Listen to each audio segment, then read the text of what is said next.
Hello students, welcome back to MS Study and Creativity. So previous video रे आमे body part शिखिथिले. आज ये video रे आमे शिखिबा how they help us. अर्थात जो body parts आमे शिखिथिले से सब part आमको कौन सहाय्य करे एथिरे आमे जानिबा. Okay? So let's start the video. First आमे देखिबा head. Head helps you to think. अर्थात मुंड आमको भाबिबारे साहाय्य करे. तापर जानिबा hair. Hair it covers the head like a cushion. माने आम चूल आम मुंड को कवर करिकी रखे जेपरी गोटे कुशन कवर ताको कवर करिकी रखी थाए. ठीक अछि.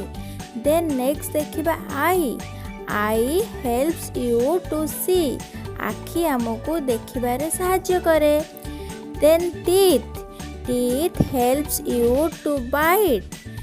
टीथ माने दांत आमको चोबेबारे साहाय्य करथाए. ठीक अछि. तापरे आमे जानिबा nose. Nose help you to smell. नाक आमको सुंगिबारे साहाय्य करे. ईयर.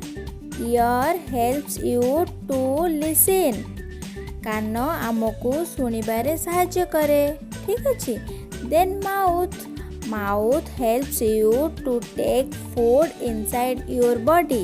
ओके. अर्थात आम शरीर को खाद्य पहुँचाइबारे पाटी साहाय्य करिथाए.